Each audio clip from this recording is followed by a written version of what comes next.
എവിടേക്ക് പോണെന്നാ പറഞ്ഞേ? യൂണിവേഴ്സിറ്റി വരെ. രാത്രിയിലത്തെ ട്രെയിനിന് ടിക്കറ്റ് എടുത്തിട്ടുണ്ട്. ഒരാഴ്ച കഴിഞ്ഞേ വരും. അപ്പോഴേക്കും ലോൺ കിട്ടില്ലേ? എന്നിട്ട് വേണം നമുക്ക് ഈ കള്ള കഥകൾ അവസാനിപ്പിക്കാൻ. ഇവിടെ ഇല്ല, വീട്ടിലുണ്ട്. കൊടുക്കും. ഇത് കണ്ടോ? ഒറിജിനൽ ആൽഫിയും ചന്ദ്രൻ വിവാഹം രജിസ്റ്റർ ചെയ്യാൻ അപ്ലൈ ചെയ്ത അപ്ലിക്കേഷൻ ഫോമാ. രജിസ്റ്റർ ഓഫീസിലെ കണ്ടെടുത്തതാ. ആൽഫിയുടെ ഒറിജിനൽ ഒപ്പ് ഇതിനകത്തുണ്ട്. ഈ ഒപ്പ് ഇവനിടണം, അല്ലെങ്കിൽ ഇവൻ ആൽഫിയല്ല. അതേതാ?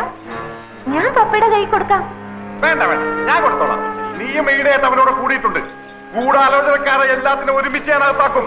ഞാനിത് അമ്മാവന്റെ കയ്യിൽ കൊടുക്കാൻ പോവുകയാണ്. നീ പോലീസിൽ ഇരികൊള്ളാൻ തയ്യാറായിക്കോ? നോക്കി നിൽക്കാതെ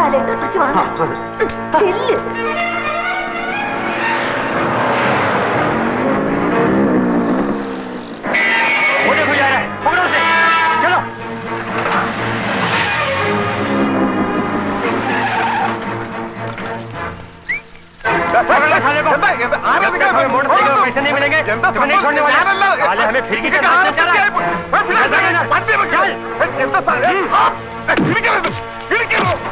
चलो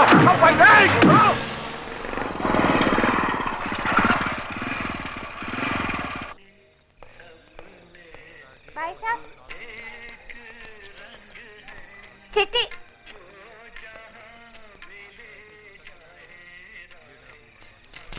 അച്ഛന്റെ വിചാരണ കഴിഞ്ഞു. 18-ാം തീയതിയാണ് വിധി. കേസ് തോറ്റുപോകും. കുറഞ്ഞത് 6 വർഷം തടവെങ്കിലും വിധിക്കും എന്നാണ് നമ്മുടെ വക്കീല് പറയുന്നത്.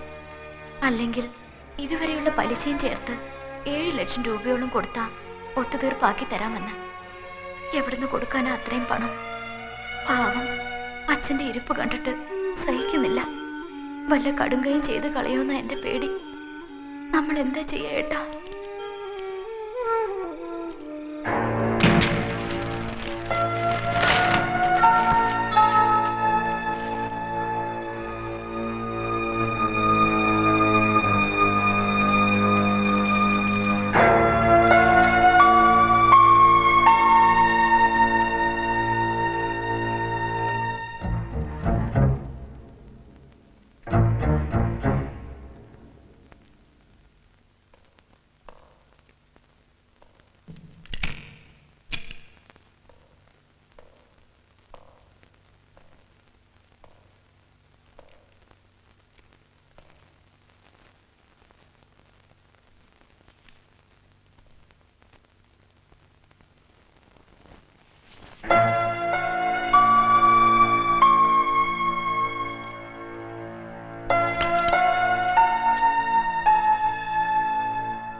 വർമ്മ സാർ കുളിക്കുന്നോ?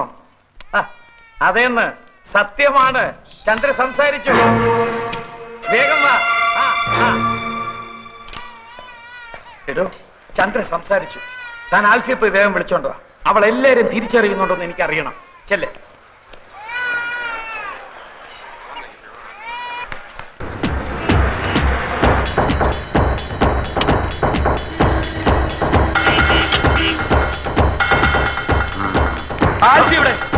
അവിടെ ഉണ്ട്.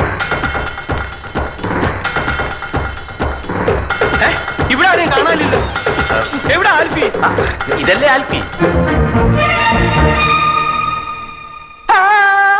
അയ്യോ, പറഞ്ഞതുപോലെ ഇയാൾ തന്നെയാണല്ലോ ആൽഫി. വെളിച്ചത്ത് കയറി വന്നപ്പോ എനിക്ക് പെട്ടെന്ന് കണ്ടുപിടിച്ചില്ല. ഞങ്ങൾക്ക് കുറച്ച് ഫാമിലി മാറ്റേഴ്സ് സംസാരിക്കാൻ. എന്താ ഇയാൾ പുറത്തു പോ. താനേതാ? നമ്മളിവിടുത്തെ ആൽഫി. അപ്പൊ അവിടെ അപ്പുകുട്ടൻ ആൽഫി. ഇവിടെ ഒരു ആൽഫി, അവിടെ ഒരു ആൽഫി, അപ്പുകുട്ടൻ ആൽഫി, എല്ലാം കൂടെ എത്ര എണ്ണണ്ടടാ? ഏതാടാ നീ? 100. 100 പേരോ?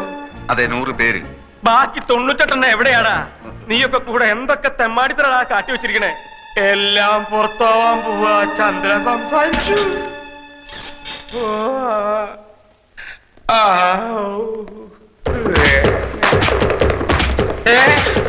നിന്നെ ഞാൻ വിടില്ല. ഓടിപ്പോണ ആൽഫി എവിടെ? ബാങ്കിൽ പോയിരിക്കാന്നാ പറഞ്ഞ. എന്തിന്? അങ്ങനെ നീ അങ്ങനെ ഒറ്റയ്ക്ക് രക്ഷപ്പെടാൻ നോക്കണ്ട. തൂങ്ങുമ്പോ നമുക്ക് ഒരുമിച്ച് തൂങ്ങടാ. കേറണം.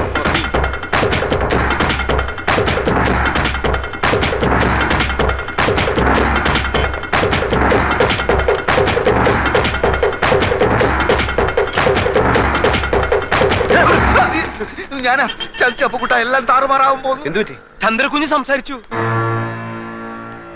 ഇനി എന്ത് ചെയ്യും? ആറ്റമ്മ ഒളിച്ചു വെച്ചിരുന്ന സ്ഥലം നിനക്കറിയോ? എന്തിനാ അവിടെ പോയി ഒളിക്കാൻ? അല്ല, അതിന്ന് ഒരെണ്ണെടുത്തിന്റെ പൊട്ടിച്ചാലേ ലോകം മുഴുവൻ അവസാനിക്കല്ലോ. എന്റെ ദൈവമേ, ഞാനിനി അങ്ങോട്ട് പോവും.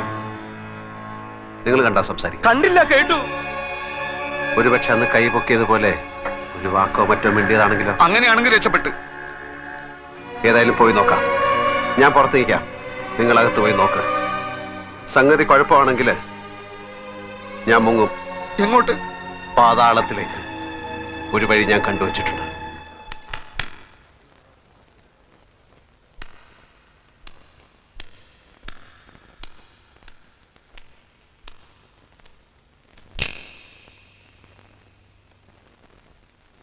ഇവരൊക്കെ ആരാണെന്ന് മനസ്സിലാകുന്നുണ്ടോ? വല്യമ്മ,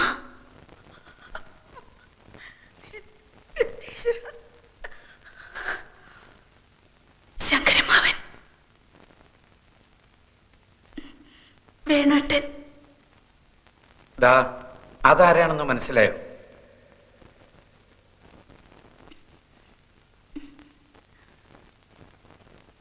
ഇരവി അങ്കിൾ. വർമ്മങ്ങളും ആൽഫൊക്കെ ഇപ്പൊ വരും.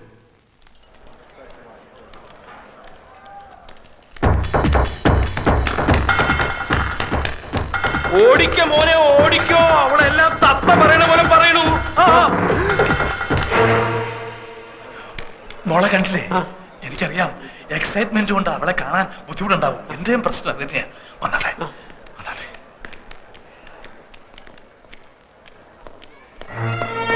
എന്റെ ഈശ്വരാ, കുളിച്ചോണ്ട് നിൽക്കുമ്പോഴാ ഞാൻ വിവരം അറിഞ്ഞത്.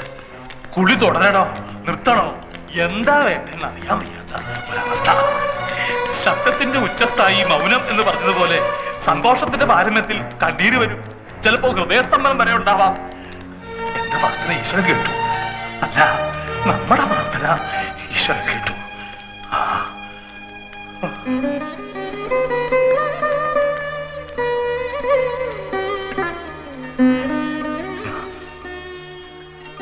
എന്തോരം നേർച്ചകളാണ് നടന്നത്.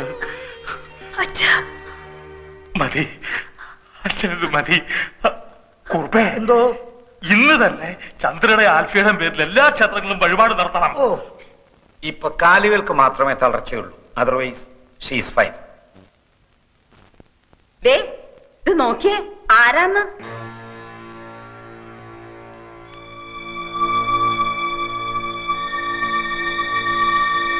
ആരാ?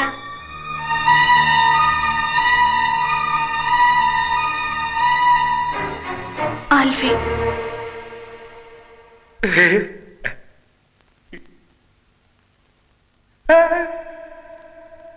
ഇനി നമുക്കെല്ലാവർക്കും പുറത്തേക്കൊന്ന് ഇറങ്ങിക്കൊടുക്കാം. ഒരു 5 മിനിറ്റ് ആൽഫിക്കും ചന്ദ്രയ്ക്കും മാത്രമായിട്ട്. Of course.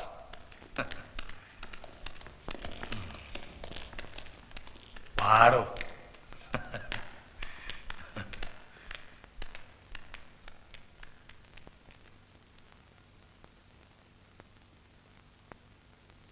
എന്തിനാ എന്നെ രക്ഷിച്ച്?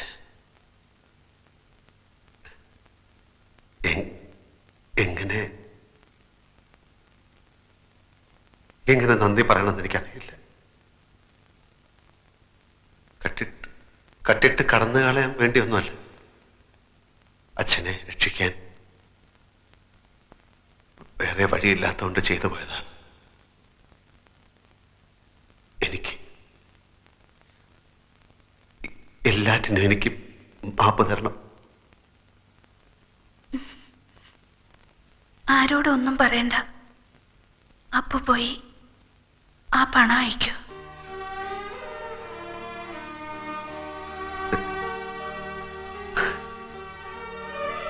മറക്കില്ല, ഞാൻ